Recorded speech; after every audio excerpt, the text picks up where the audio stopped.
आगे का देखिए, बरकत हो गया ना।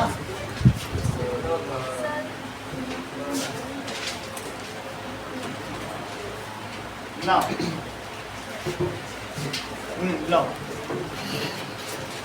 now we will make a chart of various color indicator by observing them in video. Video में देखेंगे कि कौन सा कलर इंडिकेटर कौन सा कलर दे रहा है, उसके बेसिस पर हम इसे मेमोराइज करेंगे। जमा करो आंसर, जमा करिए। ओके, अब देखिए कुछ चीजें इसमें हम देखेंगे कि कलर इंडिकेटर और उसका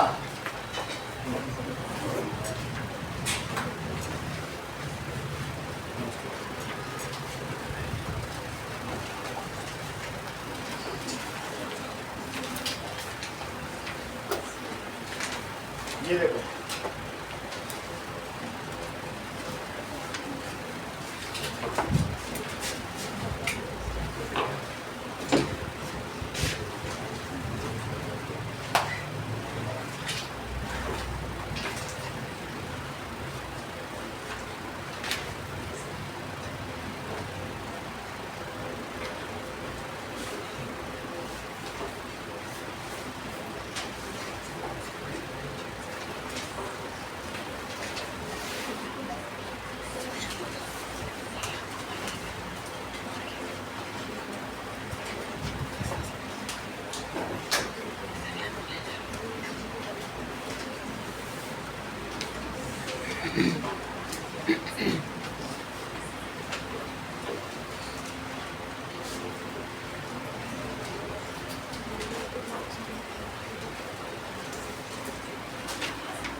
देखिए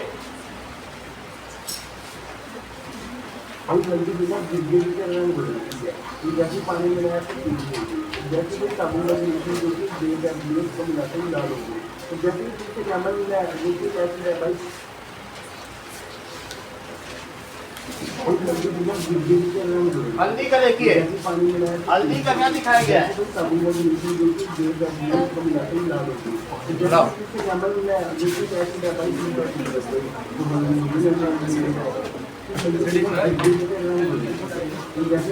अब देखो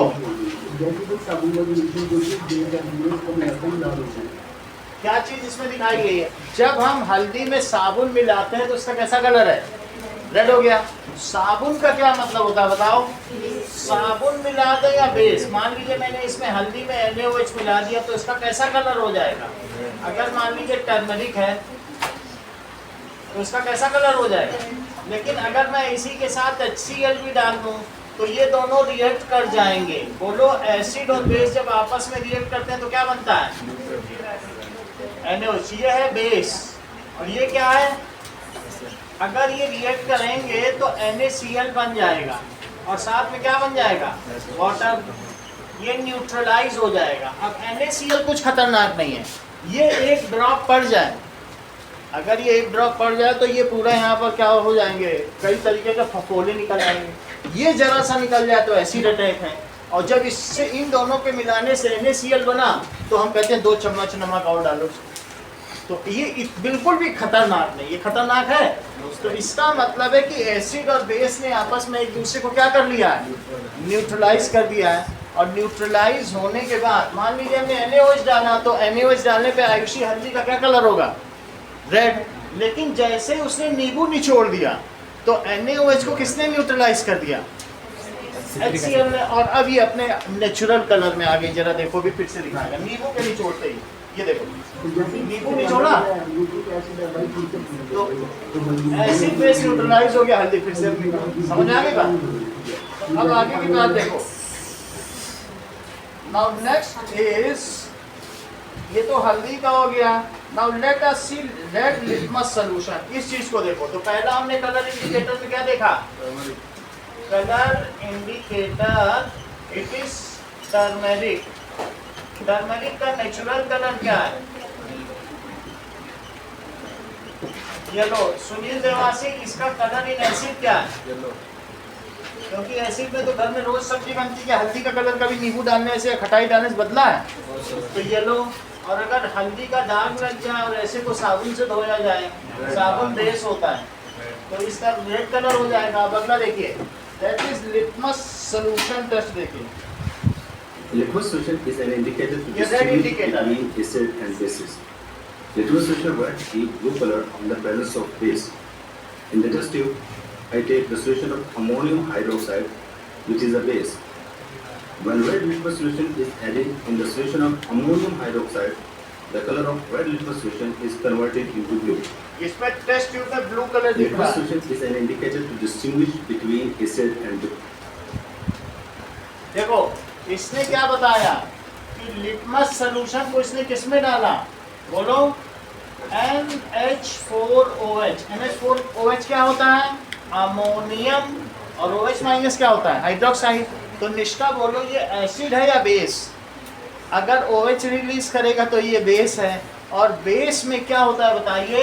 बेस में जो ब्लू कलर होता है, blue to red in acid, ये बत्रा याद रखिए। ब्लू से रेड हो जाता है किसमें? एसिड। एसिड में कैसा कलर हो जाता है? Blue to red in acid. ऐसा लिटमस पेपर करता है।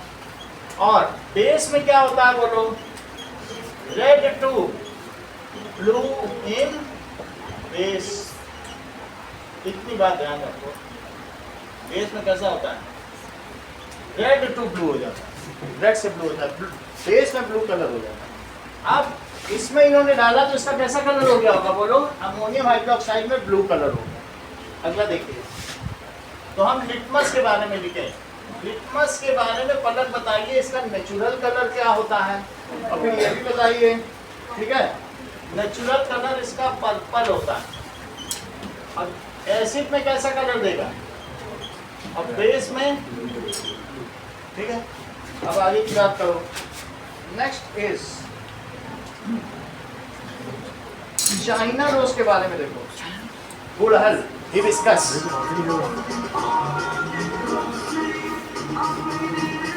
इसका हमने सैर बना दिया, ये गुड़हल का कलर है, गुड़हल का पानी। नींबू डालते इसका कलर कैसा हो गया?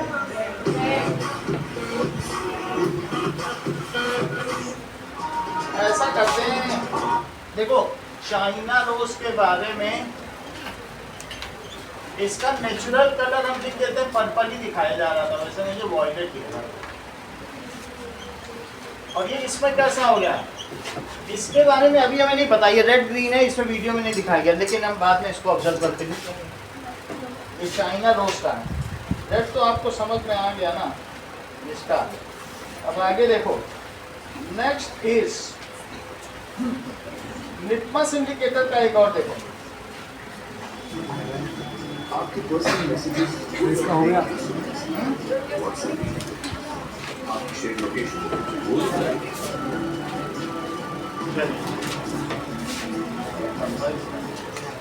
आज हम लोग चेक करेंगे, हमारे पास लिटमस पेपर है, नेचुरल इंडिकेटर बेसिस और बेस में कैसे वर्क करता है। ठीक है, हम लोग देखेंगे पहले हमारे पास ब्लू लिटमस सोल्यूशन है, इसको अगर हम लोग एसिड में डालेंगे तो हम देखते हैं क्या होता है। ब्लू लिटमस को इसने एसिड में डाला, चेक करो क्या इसका कुछ कलर चेंज हो रहा है? ब्लू को डाला है तो आपको क्या पता चल रहा है? देखिए हम लोग पहले ही देख चुके हैं, सो इट इज कन्वर्टेड इनटू। अगर हम और डालेंगे तो इसका कलर धीरे धीरे।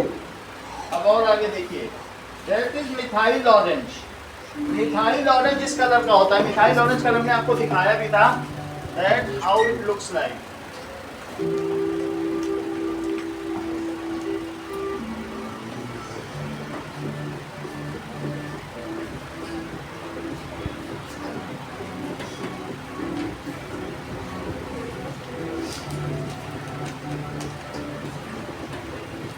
ये ऑरेंज कलर का होगा, ये मिथाइल ऑरेंज, ठीक है?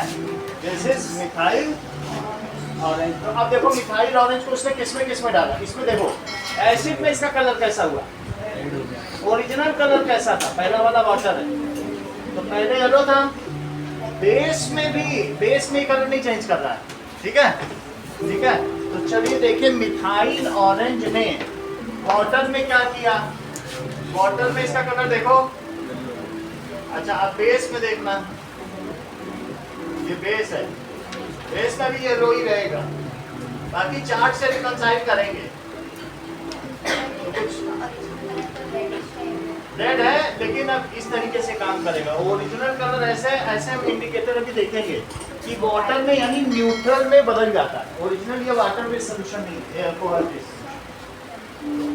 समझ में आया? ये जरूरी नहीं है कि जिसका जो ओरिजिनल कलर हो वाटर में वही दिखाए। अभी मैं यूनिवर्सल इंडिकेटर डालूंगा, ये यूनिवर्सल इंडिकेटर येलो कलर का है, ये देखो येलो है, पानी में डालते ही ग्रीन कलर में चल रहा है, सही है। तो अब ये देखो, अभी आपने क्या देखा, मिथाइल ऑरेंज, मिथाइल ऑरेंज, इसका कलर क्या होगा बोलो। और बेस में सुनील ये सचिन कैसा हो जाएगा, बेस में बताओ, येलो। और उसमें कैसा हो गया एसिड में, रेड लग रहा है कि पिंक लग रहा है, ठीक है। अब मिथाइलिन ब्लू के बारे में और आगे देखो ना। सो मिथाइल ऑरेंज का एक और देखो, मेरे हाथ में आपको जो ऑरेंज कलर का पाउडर दिखाई मेरे हाथ में आपको जो ऑरेंज कलर का पाउडर दिखाई दे रहा है ये है मिथाइल ऑरेंज। तो सबसे पहले हम मिथाइल ऑरेंज का एक सोल्यूशन रेडी कर लेते हैं और आप देख सकते हो मिथाइल ऑरेंज का जो कलर है वो यहाँ पे ऑरेंज दिखाई दे रहा है। एसिडिक मीडियम में जो इसका कलर होता है वो रेड होता है। तो सबसे पहले एसिड के साथ इसका रिएक्शन कराते हैं। हमारे पास है यहाँ पे सल्फ्यूरिक एसिड, और एसिड के साथ जैसे रिएक्शन करेगा इसका कलर रेड होना चाहिए। यहाँ देखते हैं रेड कलर अराइज होता है कि नहीं होता है। आप देख सकते हो पूरा इसका कैसा कलर हो गया, वो डार्क रेड कलर से भर गया। मिथाइल ऑरेंज का ये सिर्फ इसलिए कि आपको याद रह जाए, तो वीडियो में चीजें याद रह जाती। अब हम देखेंगे मिथाइलिन ब्लू, थोड़ा सा हिंट मिल जाता है। एसिड और बेस में अलग अलग कलर, ये बेस है, ठीक है। अब यहाँ लिख के देगा या बेस लिखेगा, दिस इज बेस। तो बेस में ये ऐसा कलर है और ये एसिड है,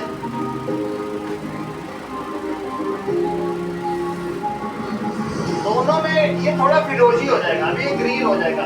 ये समुद्री हरा है, इसको कहते हैं सी ग्रीन, फिरोजी। दोनों अलग अलग है कि नहीं? तो एक फिरोजी है और एक दूसरी तरीके का है, ठीक है। स्काई ब्लू है और एक है सी ब्लू, दो अलग अलग होता है ना, ग्रीनिश। तो खैर उसके बारे में इतना हम नहीं देखेंगे, बट ये ऐसा होता है। मिथाइलिन ब्लू एक इंडिकेटर है। अब मिथाइलिन ब्लू क्या करता है बताइए? मिथाइलिन ब्लू ये खुद तो ब्लू है, सही है, बेस में ये ब्लू रहेगा और इसमें कैसा रहेगा बोलो, ब्लू ग्रीन। इतनी बात तुमको समझ में आ गई? आगे देखिए, जो आपने देखा मिथाइल ऑरेंज, उसमें वाटर में अभी अदिति ने क्या देखा, इसका कैसा कलर हो जाता है, येलो कलर हो जाता है। बाकी कोई इतना स्पेसिफिक कलर नहीं देते हैं। लेट अस सी। अब हमारे पास एक और बच गया है, एक रेड कैबेज बच गया है और दूसरा फिनोल्फथलीन भी बच गया है। Let us see both of दोस।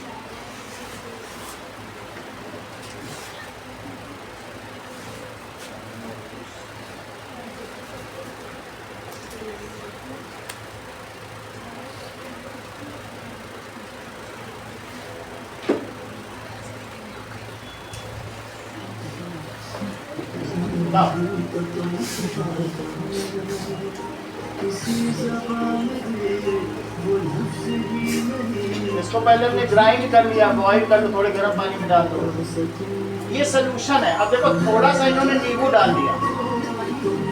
अच्छा एक में क्या डाल दिया, हार्पिक डाल दिया बेस, अब उसका नेचुरल कलर। तो ये किसका कलर है बोलो? नाउ दिस इज, ये कौन सा है? रेड कैबेज, ठीक है। रेड कैबेज का कैसा कलर दिखाया गया? रेड कैबेज का पर्पल कलर है। अब नक्षिता ये बताइए कि इसका एसिड में कैसा कलर हो जाएगा? रेड। और बेस में कैसा कलर हो जाएगा? ग्रीनिश ब्लू, सर आप इसका रेड यूज कर सकते हैं। क्या सर आप इसका ऐसे मतलब रेड स्लैश पिंक और इसका ग्रीन स्लैश इसमें एसिड में क्या दिखाया था? रेड स्लैश पिंक तो रेड टिक कर दीजिए। बहुत सारे एसिड हैं, अभी हम एसिड की रेंज देखेंगे। कुछ एसिड स्ट्रॉन्ग होते हैं, कुछ बेस होते हैं, मतलब थोड़ा सा वीक होते हैं, तो वो अभी हम आगे देख लेंगे, ठीक है। रेड होगा, पिंक होगा, रेड ज़्यादा स्ट्रॉन्ग एसिड होगा तो डीप रेड हो जाएगा, ठीक है। तो दिस इज पिंक और इसमें ग्रीनिश ब्लू हो जाएगा, ग्रीन ब्लू कुछ भी हो जाएगा। अब जरा चेक करो, ये तो हमने क्या देख लिया, that is these are different types of indicator. If in specific proportion different indicators are intermixed with each other, then it forms universal indicator. ये क्या बन जाता है? यूनिवर्सल। इस चीज को प्रदीप शर्मा रिपीट करो, बोलो। तुम्हारा वही जीरो ही आना, तुम्हें ना सुनना है ना करना है। तुमको 1 घंटा चाहिए 2 क्वेश्चन करने के लिए, एक पेज में। इतनी बात समझ में आ गई। इन सबको एक पर्टिकुलर, जैसे 10%, ये 15%, ये 2%, ये 12%, ठीक है, ये 23%, सबको स्पेसिफिक प्रपोर्शन में जब मिला के एक ऐसा सोल्यूशन बनाया जाए कि जो अलग अलग एसिडिटी और अलग अलग बेसिसिटी पे अलग अलग कलर दे, 12 तरीके का कलर दे, 1-2 कलर ना दे, जिससे थोड़ी थोड़ी भी एसिडिटी में चेंज आए। तो तुम्हारी बुक में एक स्ट्रिप बनी है ना, कलर स्ट्रिप, तो वो चीज़ है if it gives different colour. अब इस बॉटल पे भी बनी है, देखो पूरी कलर की स्ट्रिप है, 12 कलर देगा। सो यूनिवर्सल इंडिकेटर को क्या कहते हैं बताइए? सार्वत्रिक सूचकांक इसका नाम। नेक्स्ट इंडिकेटर क्या है? चेक करो, दैट इज इंडिकेटर। ये सब प्लांट बेस्ड होते हैं, तुमने कईयों को तो दिखा दिया, red cabbage, methyl orange, China rose, ये पौधों से निकालते हैं। बोलो पौधों के जूस आपस में रिएक्ट कर जाएंगे क्या? तो अगर इन सबको मिलाएंगे तो क्या होगा? देखिए, इट इज यूनिवर्सल इंडिकेटर की क्या प्रॉपर्टी है कि अगर इसको अलग अलग में मिलाया जाए तो it gives different colour in different solution. ऐसा होता है। जरा इस चीज को चेक करें, फिर हम देखें इसके रिलेशन। ऐसा देखिए, तो इसको और भी वीडियो दिखा देंगे, लेकिन इसमें अलग अलग वाटर में, सल्फ्यूरिक एसिड में, विनेगर में ऐसा दिखाई दे रहा है। तो ये अलग अलग कलर देगा, ठीक है।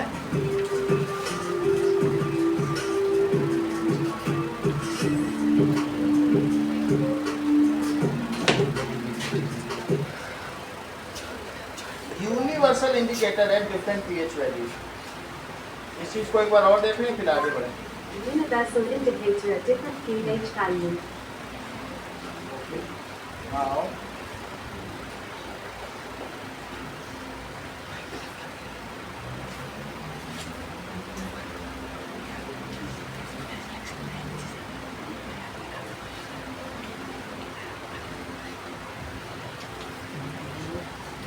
Universal indicator at different pH value. इसका आप फोटो देख लो, फिर बाद में तो हम आपको दिखा देंगे, वीडियो देखेंगे, इमेज में देखो।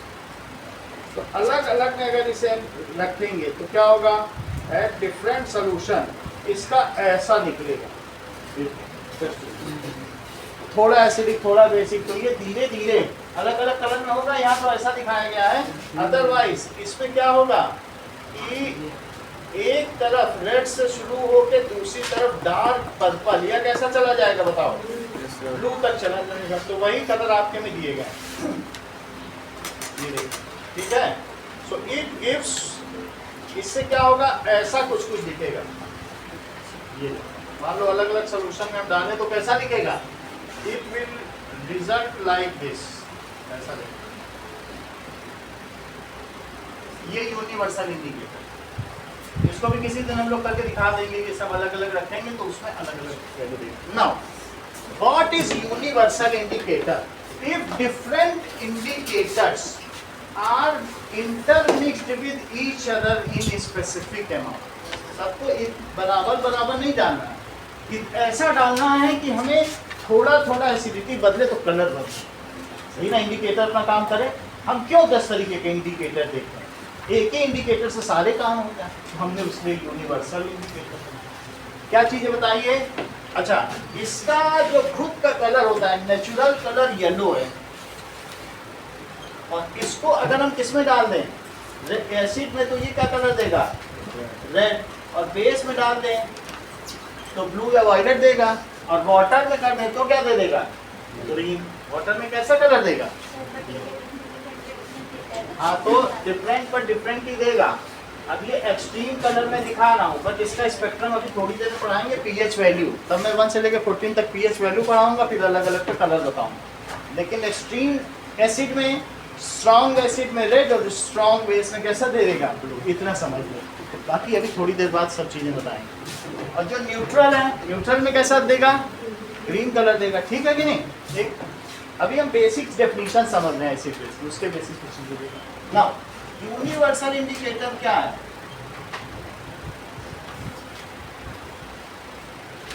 it is an indicator prepared, कैसा प्रिपेयर किया जाता है, by intermixing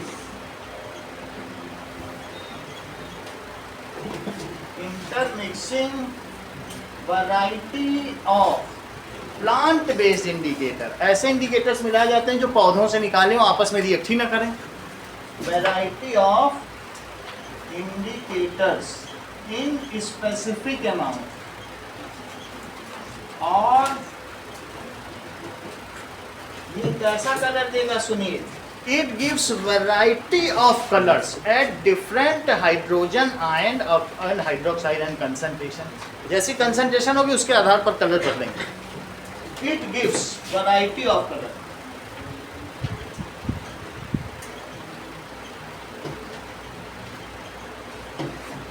at different acidic basic medium,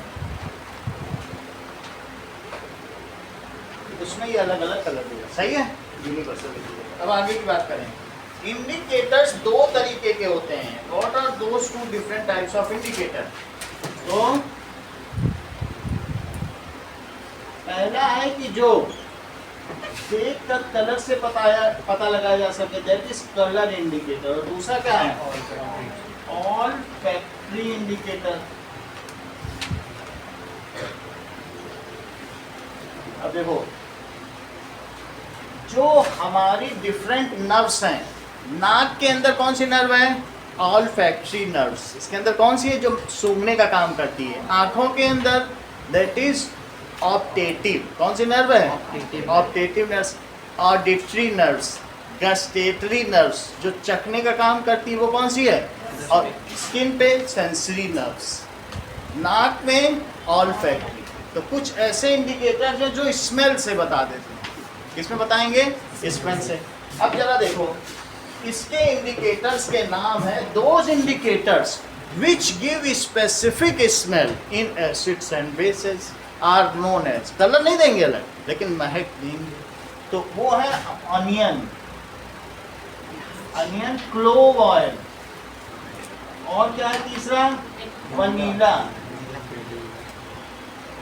ये 3 चीजें। अनियन की स्मेल तो आप लोगों ने देखी होगी, ठीक है। अब हम आपको 2 चीज और दिखा दें, एक वनीला दिखा दें, ठीक है, और एक वनीला की स्मेल ले लीजिए, इसकी कुछ स्पेसिफिक स्मेल है, फिर हम देखेंगे कि एसिड और बेस में क्या करना देगा।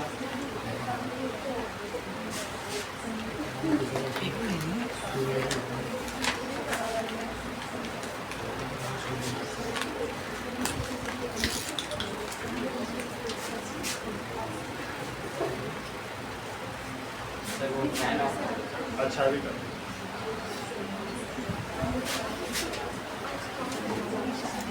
ओके। ये जो वनीला है, अगर इसमें नींबू डाल दिया जाए तो क्या होगा, कुछ ही नहीं होगा, जैसा ही मैंने बताया बड़े होंगे पहले से। और साबुन डाल दिया जाए तो इसकी स्मेल ही खत्म। सोप डालने से इसकी स्मेल चली जाएगी, और नींबू डालने से कुछ नहीं होगा। घर में सब्जी वब्जी बनाओ, नींबू पड़ा वनीला डाल सकते हो, इसमें आती है। एसिड में इसमें तो कुछ नहीं होगा, बेस में चलिए। इसमें फिर समझे, बोलो नींबू डालने से क्या होगा? सुनने में कच्ची है, ये तो दिक्कत है। और साबुन डालने से ऑर्डरलेस हुआ, 3 बार बोला ये बात, तभी तुम सुनने में कच्ची हो। हर चीज को सुनना है, लर्निंग इज लिसनिंग। ये बात सीखो प्रदीप शर्मा से। अब अगला देखिए, दिस इज क्लोव ऑयल, लौंग का तेल, ये भी इंडिकेटर है।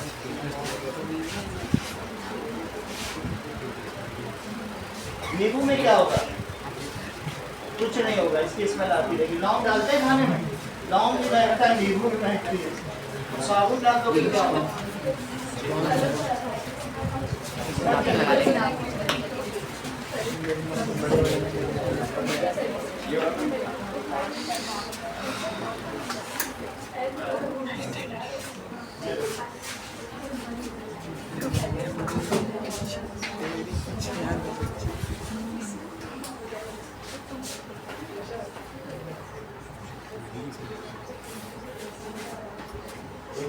मोनिका का इसकी नशा टाइप इसमें चक्कर सही है। ये देख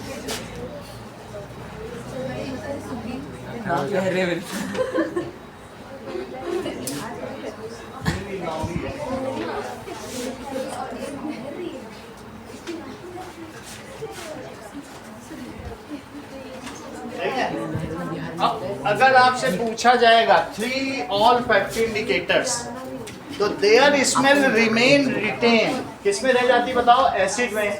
however in case of base it goes away. अगर साबुन डाल दिया तो क्या होगा? सब कुछ नहीं स्मेल आएगी, इसमें कोई स्मेल नहीं आएगी। और अगर नींबू डाल दिया तो लौंग की स्मेल आती है। चलो अब आगे देखते हैं। मतलब इसमें कलर वगैरह नहीं होता, बस स्मेल आती है। Yes, those indicators which create sensation in olfactory neurons, नाक की जो संवेदनशील तंत्रिका तंत्र है, जो उसमें संसूचना कर दें, तो उसको हम olfactory indicators कहते हैं। चलो इस चीज को देखते हैं। अब इसकी तो टेबल बन गई हमारी। Let us write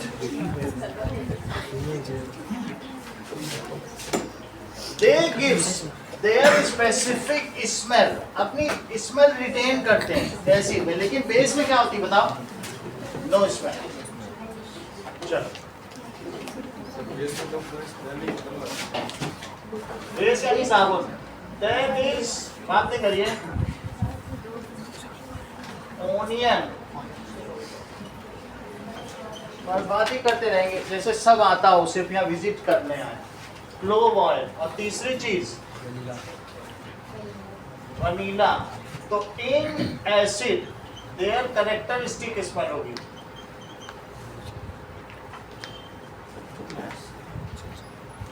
और इन बेस क्या होगी? नो स्मेल, इनकी कोई स्मेल नहीं रहेगी। अब जरा देखो हाइड्रोनियम आयन क्या होता है? हाँ, उसमें कोई अंतर नहीं। अगर तुमने प्याज की सलाद बना के नींबू निचोड़ दिया तब भी प्याज की स्मेल आती है, और उसमें ऊपर साबुन का पानी डाल दो सब स्मेल। हाइड्रोनियम आयन क्या होता है? H3O+।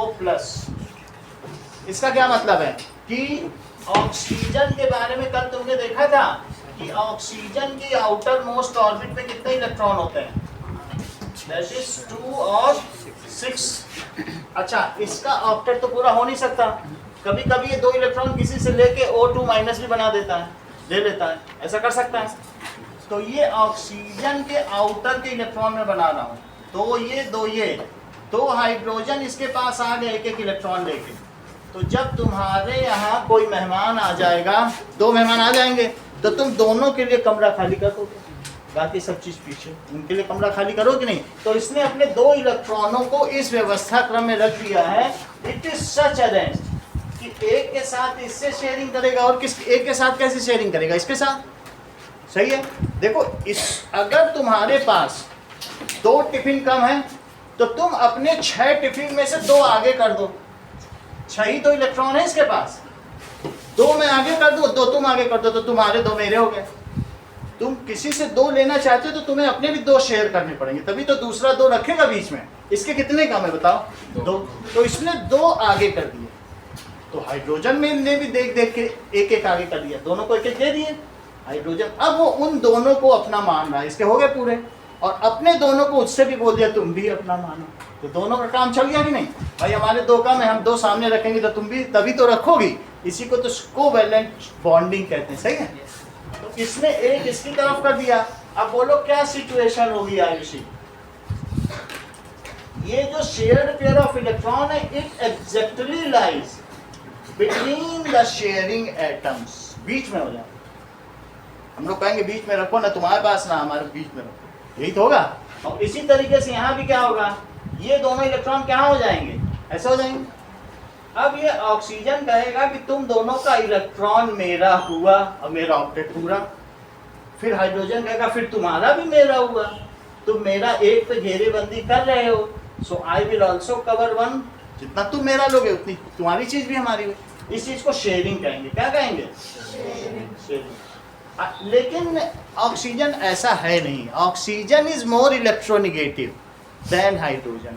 उसके सेंटर में 8 प्रोटॉन है, खींचने की क्षमता ज्यादा है ना। तो ये आगे चल के बोलो क्या कर सकता है, इससे बोलेगा you kick off from here and leave your electron here. वो कहेगा साझेदारी हुई तो करा कुछ नहीं, जाओ निकल जाओ। ऐसा होता क्या है कि ऑक्सीजन इसको दूर भगा देता है और इसके दोनों इलेक्ट्रॉन ले लेगा। तो ऐसी स्थिति में एक को तो रखेगा लेकिन एक को भगा देगा, एक को भगा देगा। तो उससे क्या होगा बताओ कि अगर इनमें तो पूरी चीज हो रही है, अगर तुमने क्या किया, इसका इलेक्ट्रॉन ले लिया, इसका इलेक्ट्रॉन ले लिया, तुम्हारे सेंटर में 8 प्रोटॉन है, याद है ये बात, और तुमने एक इलेक्ट्रॉन एक्स्ट्रा ले लिया है। कितने प्रोटॉन थे बोलो, 8 प्रोटॉन थे, और तुमने अपनी एक ऑर्बिट में 1 2 3 4 5 6 एक एक्स्ट्रा उसका ले लिया, उसको भगा दिया।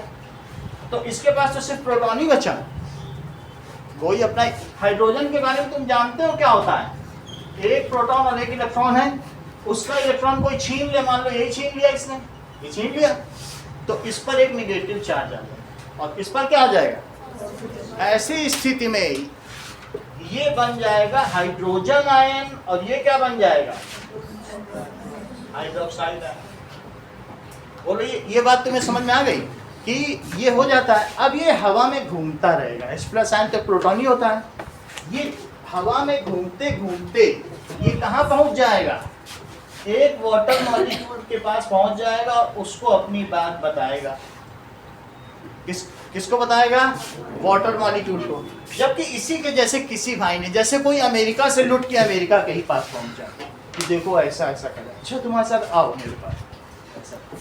तो ये H+ किसके पास पहुंच गया बोलो, जो यहाँ से निकला था यहाँ पहुंच गया। ये कहेगा कोई बात नहीं, अच्छा ये तुम्हें बॉन्डिंग समझ में आ गई, इन्होंने एक बॉन्ड बनाया, ये यही चीज है। जब इस तरीके से 2 इलेक्ट्रॉन करते हैं तो उसको हम बॉन्ड लाइन फार्मूले से भी शो करते हैं, दोनों के साथ एक एक बॉन्ड है। ये इससे कहेगा तुम्हारे पास इलेक्ट्रॉन नहीं है, लो मेरा एक इलेक्ट्रॉन तुम लो। इसके ऊपर तब तक माइनस, इसके ऊपर अभी कोई चार्ज नहीं है, ध्यान दे रहे हो। अब ये क्या करेगा बताओ, कहेगा कि लो ये अभी ये प्लस है, फिर से समझिए आयुषी, यहाँ तक तुम्हें बात समझ में आई, अभी तो वो आया ही है। अब यहाँ पर ये बोलेगा देखिए कि तुम मेरे से मेरा इलेक्ट्रॉन ले लो, एक दे देगा। क्या इसको ये अगर दे दे तो क्या इसका ये प्लस नहीं रहेगा ना, फिर ये न्यूट्रल हो जाए, नहीं फिर न्यूट्रल हो जाएगा। ये तो प्रोटॉन था, इलेक्ट्रॉन इसके पास था नहीं, अभी बोलो ये इलेक्ट्रॉन किसने दिया, इसे ऑक्सीजन ने अभी दिया। बोला अच्छा तुम्हारे पास नहीं, लो मेरा ले। अच्छा जब इसको दे देगा तो निष्का क्या ये न्यूट्रल हो जाएगा, लेकिन अब इसके पास एक कम हो गया, इसने अपना दिया, अपनी जेब से दिया, इसके पास 7 इलेक्ट्रॉन हो गए और 8 प्रोटॉन। अपना कोई ये किसी को पकड़ा दे 1 2 3 4 5 6 हाइड्रोजन कोई आ जाए तो उसको एक अगर दे देगा तो क्या 7 नहीं हो जाएगा। अब इसने इसके साथ तो बॉन्डिंग कर ली, अब इसने इसको दे दिया, देख लो, तो इसके ऊपर एक प्लस चार्ज हो गया। कैसा चार्ज हो गया? जब जिस पर प्लस चार्ज होता है उस पे ईएम जरूर लगता है, इसको कहेंगे ऑक्सोनियम आयन। क्या कहा जाएगा? ऑक्सीजन में प्लस लग गया। फिर से देखो, अब इनकी बॉन्डिंग होगी तो क्या होगा? ऑक्सीजन ने इधर एक H के साथ बॉन्ड बनाया, इधर एक H के साथ बॉन्ड बनाया, और इधर भी किसके साथ बनाया? इनके साथ बना लिया, दो इसके ऊपर ये और ये प्लस। इस चीज को क्या कहा जाता है? That is hydronium ion. Hydrogen आ गया ऑक्सीजन के पास, तो हाइड्रोजन प्लस ऑक्सीनियम आयन से मिलकर क्या वर्ड बन गया? Hydronium ion. क्या नाम बन गया? इसको हम सरल तरीके से समझेंगे, जिन्हें ना समझ में आया होता ही है, लेकिन सिंपल से समझेंगे। What is hydronium ion? If H plus ion sits over water, it is hydronium ion. कुछ समझना ही नहीं। हाइड्रोनियम आयन क्या है? और यही लिखना भी है आपको, होता ही है सब, लेकिन लिखना क्या है बताओ? When what is hydronium ion? When H plus ion बहुत ज्यादा डेंसिटी है, ये हाईली अनस्टेबल है। कल ही मैंने बताया था बिल्कुल 10⁻⁻15 मीटर इसका रेडियस। एक प्रोटॉन ही तो है, और ये जाके किस पे बैठ जाए बताओ? वाटर पर। When H plus ion, क्या लिखोगी स्नेहा तिवारी? बोलो। When H plus ion इस पे शिफ्ट हो जाए वाटर पर, ये वाटर पर कब शिफ्ट होगा? जब इसे इलेक्ट्रॉन मिलेगा तब शिफ्ट होगा। इलेक्ट्रॉन के मोमेंट को एरो से लिखा जाता है। और थोड़ी देर बाद क्या चीज बन जाएगी बोलो? ऐसे दिखा देना, और इस पे प्लस चार्ज कहीं थोड़ी ना जाएगा, एक की डेफिशिएंसी तो बनी ही रहेगी। Charge is never created and can not be destroyed. तो प्लस था तो वो रहेगा, डेफिशिएंसी कहीं थोड़ी चली जाएगी। तो इस तरीके से क्या लिखे बोलो? When H plus ion sits over, किस पे बैठ जाए? Water molecule, then it forms, इसे क्या नाम कहा जाएगा? कहा जाएगा sits over water molecule. It forms hydronium ion. That is, ऐसा वो क्यों करता है? निकिता बोलो, ऐसा वो क्यों करता होगा? It is done so because H plus ion is highly unstable. ये इसलिए ऐसा करता है क्योंकि इस पे बहुत सारा चार्ज है। मान लो तुम पे निगेटिव चार्ज है, एक छोटे बच्चे को 1 लाख रुपए देके भेज दो सड़क पे, उस अगले ही पल लुटा जाएगा। और वही मैं तुम सब में बांट दूं 1 लाख रुपए, किस कोई नहीं लूटेगा। जब वही प्लस का चार्ज इतनों के बीच है तो बोलो कोई लूटने आएगा?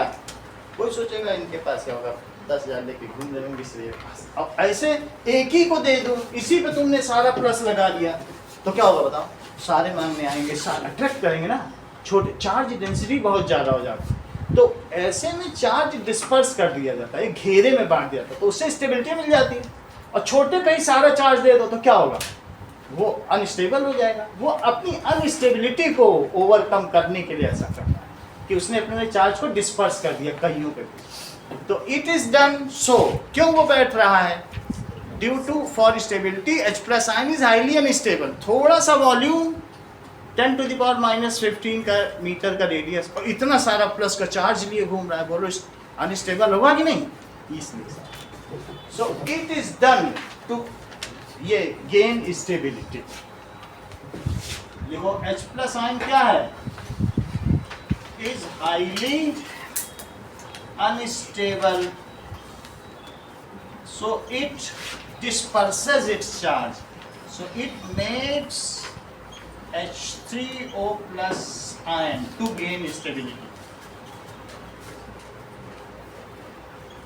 अब हम बात करें, ये कुछ ऐसी बात है, बस आपको इतना ही याद रखना, H+ बैठ गया हाइड्रोनियम आयन, इतनी बात ना। अब देखो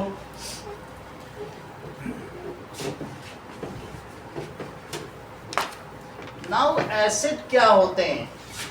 अगर मान लो HCl और प्लस H2O हो तो क्या होगा? HCl वाटर मॉलिक्यूल के साथ जाएगा, तो अभी कर देते हैं, H+ बनेगा, या इसको तोड़ दो, H प्लस बनेगा और क्या बनेगा Cl माइनस, और साथ में H2O है, H2O के साथ ये कंबाइन कर जाएगा, तो बोलो क्या बन जाएगा H3O प्लस और Cl माइनस। कभी भी H प्लस करके नहीं दिखाना, ये दिखाना।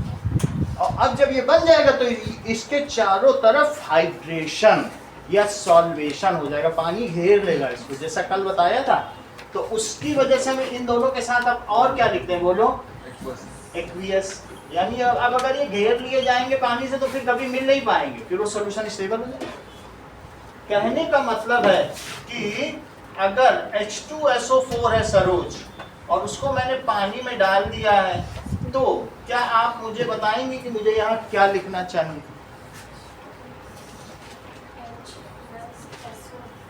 सीधा लिखो H3O बनेगा। वैसे तुम्हें लगता क्या 2H प्लस निकलेंगे भाई, 2H निकलेंगे, तो ये किसमें किसमें टूटेगा, 2H प्लस आए होंगे और एक SO4 आयन आया होगा, इसने इन दोनों के इलेक्ट्रॉन लूट लिए होंगे, जैसा ऑक्सीजन हमेशा किया करता है, हाइड्रोजन को देखते छीन लेता है, तो इसने ले लिया होगा दोनों का, दोनों के ही ले लिए होंगे।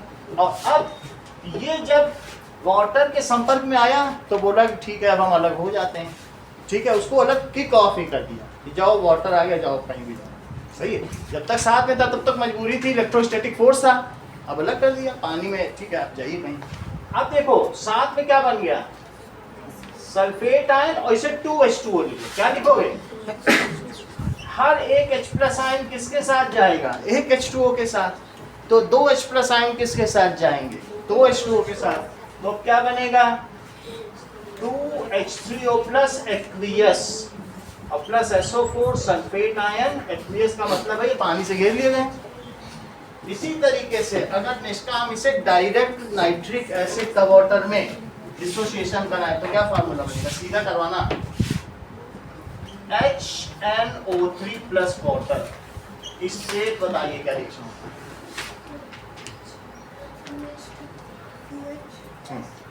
कोई बात नहीं, पलक आप बताओ, आदित्य बताइए। H3O प्लस H प्लस इसमें से निकलेगा और वो H प्लस इसके साथ जुड़ जाएगा, और ये जो नाइट्रेट आयन है वो क्या होगा,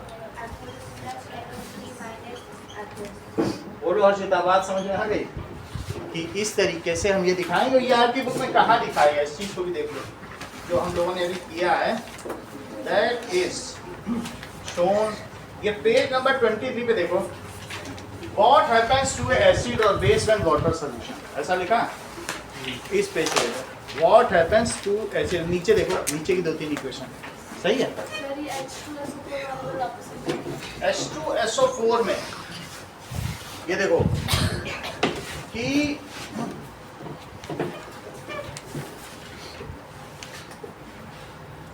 यहाँ देखिए, मान लीजिए हमारे पास ये सोल्यूशन है और H2SO4 यानी तेजाब है या विट्रॉल डाल दिया, तो पानी में H2SO4 किसमें टूटेगा, SO4 2-। वैसे भी जो H प्लस और SO4 आपस में कैसे रिएक्ट करते हैं, इसका 1 का चार्ज है, इसका 2, तो 2H चाहिए और एक ये चाहिए, तभी तो न्यूट्रल बनेंगे। ये न्यूट्रल कैसे बनेंगे बताओ, 2H ले लो और एक ये, तभी तो न्यूट्रल होंगे, सही है। अब ये अलग अलग हो गए, ये तुम्हें पता चल गया कि H2SO4 डाला था तो सोल्यूशन में जाते ही यहाँ पर तो साथ साथ था, लेकिन पानी में जाते ही डिसोसिएट हो गया जब वाटर मॉलिक्यूल ने टक्कर मारी।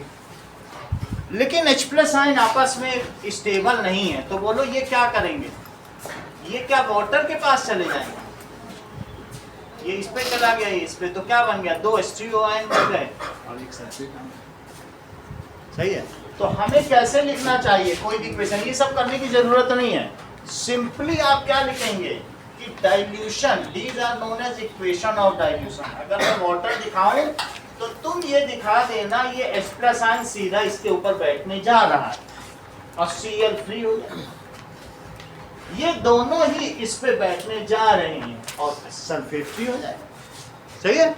तो क्या लिखोगी बताओ, H3O प्लस एक्वियस और Cl minus aqueous on dilution. फिर से समझो, अगर मैं H2SO4 मोनिका और 2 वाटर मॉलिक्यूल रखूं तो यहाँ क्या दिखाओगी, ये दोनों H प्लस इस पे बैठ जाए तो क्या लिखें 2H3O प्लस, और क्या लिखोगी भाई। अगर आप अगली इक्वेशन बता देती तब मुझे पता चलेगा कि आपको समझ में आ गया है। That is phosphoric acid. इस रिएक्शन को अब तुम ही पूरा करवाओ।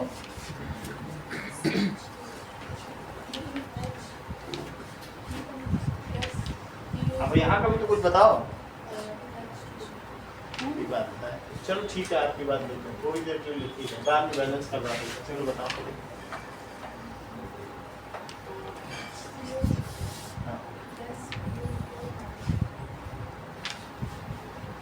पूरी बात तो नहीं बता रही हो। अब PO4 3 माइनस, हम इसका पूरा कराओ कहाँ गड़बड़ी थी।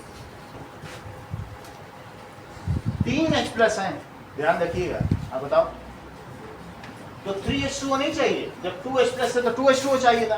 एक H प्लस को बैठने के लिए एक H2O चाहिए, तो 3H प्लस को बैठने के लिए कितने चाहिए होंगे भाई। एक पे एक प्लस तो 3 पे 3 प्लस और इस पे 3 माइनस, तभी तो 3 मिलके आए देने के लिए। यहाँ क्या लिखें बोलो 3H2O प्लस, और यहाँ क्या लिख दें बोलो, समझ में आ गया।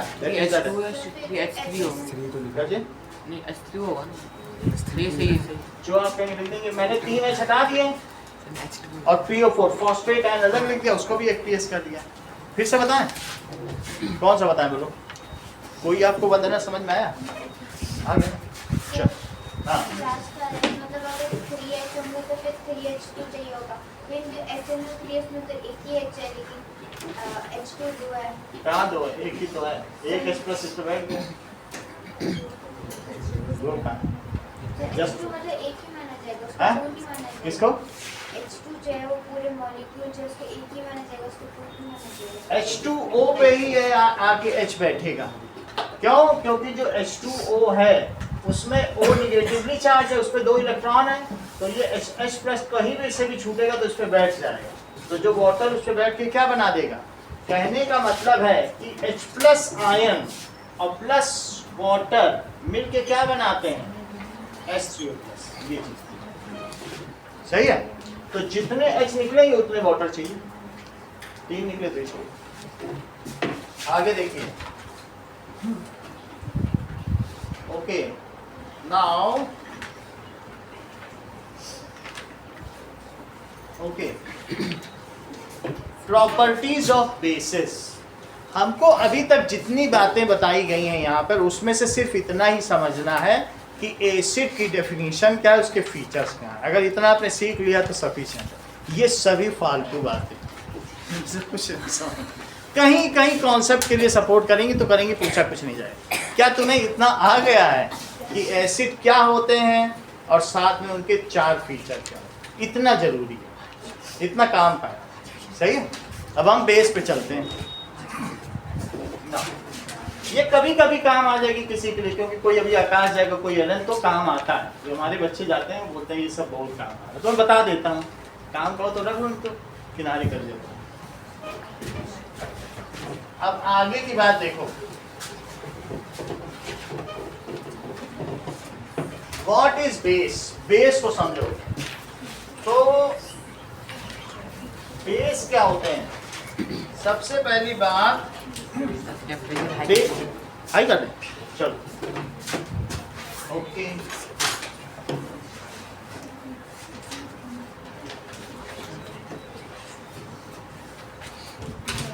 रोटेशन में नहीं है, तुम्हारे ऊपर क्या है।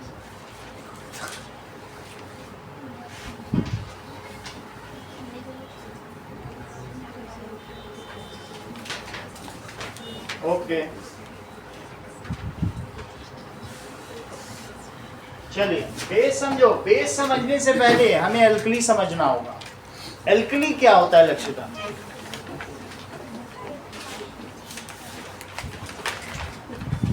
एल्कली आप बताओ सचिन, आपसे कम क्वेश्चन पूछे जाते हैं। वो बेस जो वाटर में करेक्ट। जैसा सचिन ने बताया, those basis which release OH ion in water. कितनी बड़ी बात कह दी। इतने छोटे क्लास में वो भी चलो अब हम लोग इसे लिखें। यही मुख्य इन्होंने बताया, सही है। क्या बताया? दो substance which release OH ion in water, उन्हें क्या कहेंगे? Those substance which release OH ion in water are called, उन्हें क्या कहेंगे? Alkali. That is called alkali. Alkali बेसी होता है, ठीक है। तो एल्कली बेसिक इन नेचर का मतलब समझ लो। अगर मैं बेस की बात करूं तो जो अपने इलेक्ट्रॉनों को किसी को दे सके वो बेस है। जैसे OH तुमने देखा, तो OH के अपने इलेक्ट्रॉनों को किसी को दे देगा, तो those alkali which donate electron are called base. और नहीं तो सिंपली कह दो एल्कली आर बेसिस, एल्कली ही बेस है। एल्कली का मुख्य मतलब क्या होता है कि जो OH रिलीज कर दे पानी में उसे क्या कहेंगे? एल्कली कहेंगे। जैसे एग्जांपल एल्कली का बताओ क्या है? एग्जांपल इसका निकिता NaOH है। क्या NaOH को तुम पानी में डालोगी तो क्या होगा बताओ? NaOH को वाटर में डालो तो Na+ बन जाएगा और OH, और फिर इन दोनों के चारों ओर वाटर मॉलिक्यूल घेर लेंगे। तो क्या NaOH ने या सोडियम हाइड्रोक्साइड को कनिष्का क्या पानी में डालने पे इसने हाइड्रोक्साइड आयन रिलीज किया? अगर इसने रिलीज किया पानी में डालने पे टूट गया, किसमें टूट गया बोलो? दैट इज अगर मैं NaOH, जैसे NaOH के वहाँ क्रिस्टल रखें दूसरी और तीसरी में, तो NaOH है, KOH भी देख लिया, ये KOH है नहीं, ये सब क्रिस्टल्स होते हैं इसके, और उसी के नीचे NaOH है। अगर तुम इसको पानी में डालोगे, सही है, देखो तो क्या होगा? दैट इज ये Na+ में टूट जाएगा और किस में टूट जाएगा? अब फिर इसके चारों ओर कौन घेर लेंगे इसको? Water molecule. NaOH हो सकता है, KOH हो सकता है, ये सब alkali. Alkali are also called base. आगे देख लेंगे, थोड़ी क्लास आगे बढ़ेगी तो बेस भी समझ। एल्कली को हम क्या कह सकते हैं? एल्कली, हाँ, इट इज ऑल सेम। तो एल्कली को और क्या कह देंगे मोनिका बताओ? It is also called base. थोड़ा चैप्टर आगे बढ़ेगा तो फिर अलग अलग भी करेंगे, अभी ये समझो बेस ही है। So alkali are also called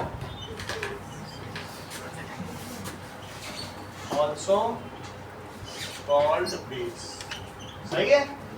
base का मतलब क्या होता है? जो OH आयन पानी में रिलीज करें उनको हम एल्कली भी कह सकते हैं। एल्कली की भी डेफिनेशन पूछी जाती है तुम्हारे, व्हाट आर एल्कली, तो जो पानी में रिलीज करते हैं। अब देखो, जो बेस होते हैं वो दो तरीके के हो सकते हैं। और क्या क्या काम करते हैं बेस? पहली चीज तो हो गई पानी में जो रिलीज करें, तो एग्जाम्पल बताओ बेसेस के? NaOH, और बताओ, और बोलो? CaOH whole twice, MgOH whole twice, Jasvita NH4OH का नाम बताओ। पलक, अमोनियम हाइड्रोक्साइड,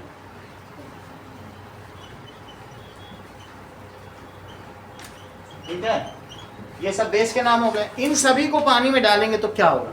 अगर मैंने NaOH को डाला, KOH, ठीक है, अगर NaOH को डाल दिया, KOH को डाल दिया, इसको पोटेशियम हाइड्रोक्साइड या कॉस्टिक पोटाश कहते हैं।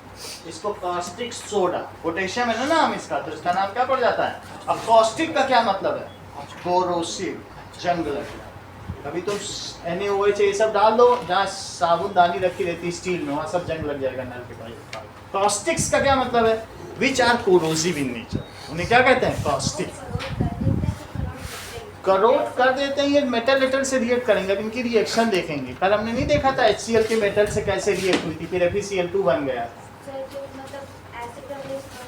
बोथ रिएक्ट विद मेटल्स, वो हम देखेंगे। So these are corrosive in nature. ये लोग क्या करते हैं? जहाँ पे तुम नल के पास साबुन या ये सब रखोगे वहाँ जंग लग जाएगा, क्योंकि ये कॉस्टिक्स हैं, because these are corrosive in nature. सही है। तो क्या बताया गया? अगर KOH को पानी में डालेंगे तो क्या होगा? दैट इज K+ aqueous और OH- aqueous. Sachin, CaOH whole twice, sentence इसको पूरा कराओ with balancing. Sir, Ca plus aqueous. Ca plus aqueous.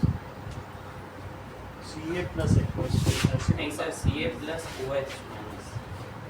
आप बताओ CA प्लस प्लस क्या होता है? प्लस क्या होता है? CA2 प्लस जो उसके चार्ज है प्रॉपर चार्ज बताओ। एक्वियस और यहाँ भी कुछ लिखे? 2OH माइनस यहाँ क्या लिखे? H2O। That is water. यहाँ तो सिर्फ वाटर लिखना है क्योंकि वाटर की कोई बैलेंसिंग नहीं है, तो वाटर ऊपर लिख दो। कैसा लिख दो? Balance of water. क्योंकि वाटर तो बैलेंस नहीं हो पाएगा ना, तो वो तो उसको एक्वियस सोल्यूशन बनाने के लिए है। तो यहाँ क्या हो जाएगा? Plus 2OH minus aqueous. यही इन्होंने भी बोला था सचिन, सही है। NH4OH का भी कराओ जरा डाइल्यूशन, अमोनियम हाइड्रोक्साइड। बताइए, दैट इज वाटर डाल दिया तो बोलो सचिन क्या क्या बनेगा? Sir, NH4 plus हाँ, OH NH4 minus. Plus aqueous और plus hydroxide ion. Hydroxide ion aqueous. कितनी बात समझ आ गई? बेसेस दो तरीके के होते हैं। बेसेस या तो स्ट्रॉन्ग बेस हो जाएगा और या क्या हो जाएगा? Weak base. तो bases are of two types. जो बेसेस श्रेया पानी में कंप्लीटली डिसोसिएट हो जाएं उनको स्ट्रॉन्ग बेस कहते हैं। Strong bases are strong electrolyte, क्योंकि वो बहुत सारे चार्जेस देंगे और वो सभी कैरियर्स का काम करते हैं। इलेक्ट्रोलाइट का क्या मतलब है? Charge carrier. वो चार्ज कैरी करेंगे, when potential difference is applied तो वो करंट पैदा करेंगे। तो स्ट्रॉन्ग बेसेस हो सकते हैं। और कैसे हो सकते हैं? अंकुर राज स्ट्रॉन्ग बेस को डिफाइन करो। Sir, when those bases those bases which dissociate completely are called strong सही bases. है। Those bases which completely dissociate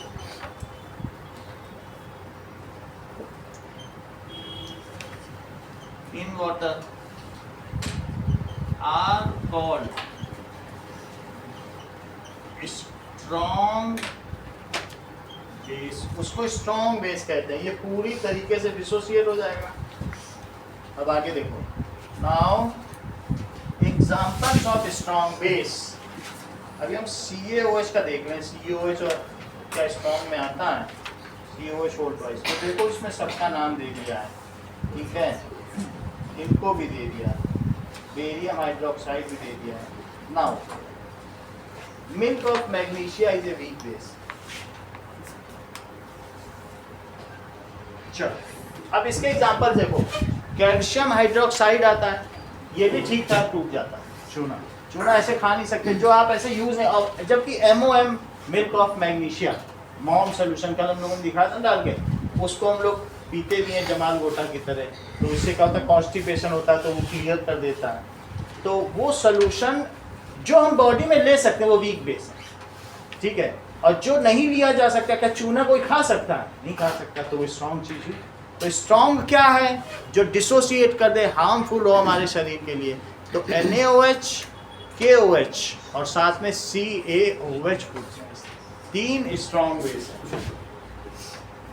CaOH whole twice, NaOH और KOH। इसमें आप मुझे सचिन ये बता दो, ये जो तीन मैंने स्ट्रॉन्ग बेस बताए इनमें कौन से स्ट्रॉन्ग इलेक्ट्रोलाइट? आयुष, इनमें से कौन स्ट्रॉन्ग इलेक्ट्रोलाइट? तीनों ही। उसके उस स्ट्रॉन्ग इलेक्ट्रोलाइट है तभी तो स्ट्रॉन्ग बेस हुए। टूट सकते हैं तभी तो स्ट्रॉन्ग कहेंगे। नाम ही में लिखा है डेफिनेशन में, जो कंप्लीटली डिसोसिएट हो जाए। तो डिसोसिएट किस में हो रहा है? चार्जेस में ही तो हो रहा है। और चार्जों में टूटा है तो प्लस और माइनस लगाने पे अपना चार्ज को कैरी करेगा, करंट कंस्टिट्यूट करेगा। तो सभी स्ट्रॉन्ग एसिड हों चाहे स्ट्रॉन्ग बेस हों, वे स्ट्रॉन्ग इलेक्ट्रोलाइट होते हैं। और जो वीक होंगे वो नहीं होंगे। तो वीक बेस क्या होता है बताइए?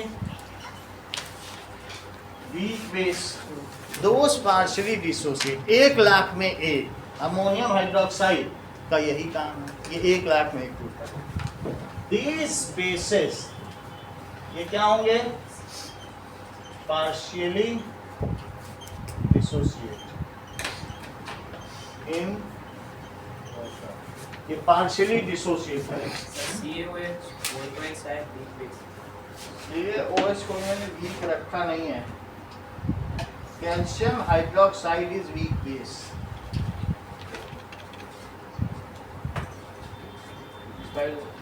स्ट्रॉन्ग बेस पढ़ो। Calcium hydroxide despite its low solubility is classified as, तो ये कैल्शियम हाइड्रोक्साइड को ऐसे ही बताना है, ठीक है। इसीलिए मैंने देख लिया था, तो यही है क्योंकि वो हमारी बॉडी के हिसाब से है, हम लोग नहीं ले सकते। चूना कुछ लोग तम्बाकू के साथ खाते हैं तो इतना सा खाते हैं, वो फिर भी वो कैंसर कर ही देता है, करता है कि नहीं करता।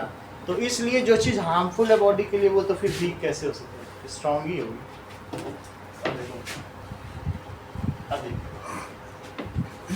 ना इसके एग्जांपल्स क्या, जो प्रदीप शर्मा फिर आपकी जरूरत पड़ रही है, इसके कुछ 2 एग्जांपल बताओ। Ammonium hydroxide. अच्छा बताए, एक और बता। बोलेंगे सही बोल, सोप भी बता दिया। डिश सोप, डिटर्जेंट, ये सब इसमें है। कुछ मिलिट्री अफसर होते हैं जब युद्ध में जाना होता है डिटर्जेंट पी जाते हैं और फिर उनको लूज मोशन हो जाती है, कहते हैं सर तुमने हाँ जाओ, तुम्हारी तो तबीयत खराब है, तुम कैसे लड़ो। हमारे ज़्यादातर इंडियन पायलट्स यही करते हैं, जब इनको बोला जाता है पाकिस्तान पे चढ़ाई करो तो वो बहुत सारे पहले के 2 युद्धों में ऐसा हो चुका है। बहुत अच्छा बताएंगे।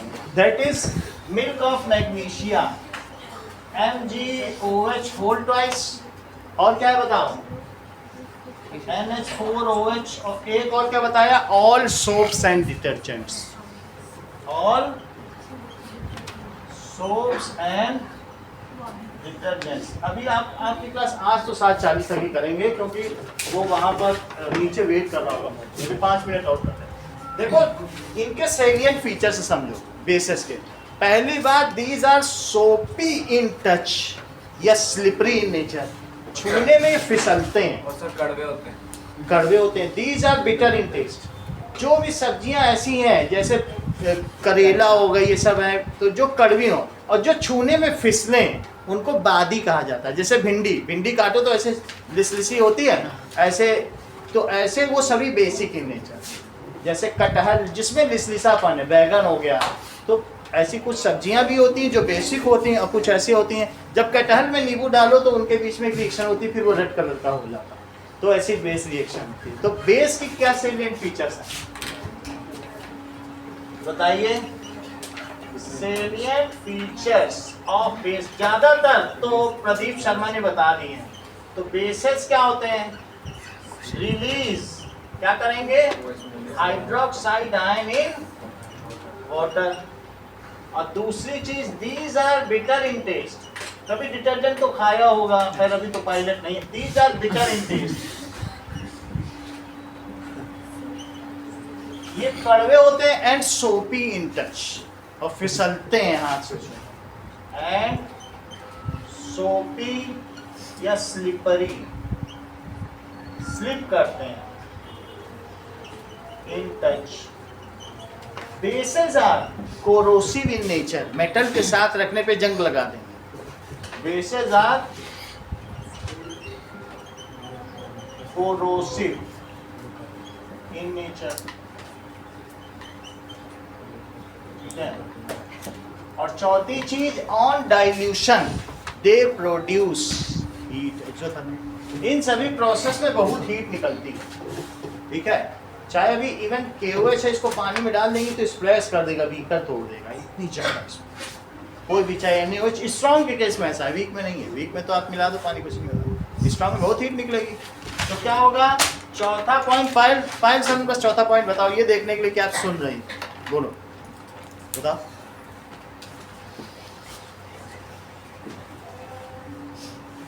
हाँ लक्षिता, कमजोर बच्चों के यही समझ है, सुनते नहीं है। और 200 टॉपिंग्स डाल देना, बड़ा तब ध्यान से सुनेगी, और उसमें ऊपर वो किशमिश डाली कि नहीं, काजू, तब सुनेगी। अब यहाँ कोई मरने जीने का तो प्रश्न है नहीं कुछ बन पाए तो बर्तन मांजेगी, उसको तो मालूम है उसका ऑप्शन, इसलिए नहीं सुन रही। जिसका मरने जीने का प्रश्न हो जाए पढ़ाई का वो सुनेगा, और जो सोचेगा हमको तो बाई बर्थ लड़की का जन्म मिला है, बर्तन ही मान लेंगे। वो अपना उसी चक्कर में झूमी झूमी फिर रही है। अब अगला देखो, सो बेस क्या होता है बताइए? These are exothermic in nature. On dilution, they produce heat. सही है? देखो इस चीज को, that is dilution of bases is exothermic in reaction. यानी यदि क्षारों को तनु किया जाए तो ऐसी अभिक्रिया उसमें छेपी होती है। बिल्कुल, उसमें भी एक्सोथर्मिक, इसमें भी। अब इसका एक अलग क्वेश्चन बन जाएगा कि हम कैसे पानी मिलाएं कि हम बच जाए, एक क्वेश्चन बन जाएगा। वो क्वेश्चन 3 नंबर का है, वो वही जान गए। जसमिता सब जानते, ठीक है ना? अब जरा देखो, that is dilution of bases. क्या होता है? Is exothermic in nature. इतना ही रखो। सर एक और पॉइंट लिटमस वाला भी। लिटमस वाला पॉइंट क्या है? लिटमस पे तो ब्लू हो जाता है। क्या चीज? उनको मिलाकर शांत बनेंगे।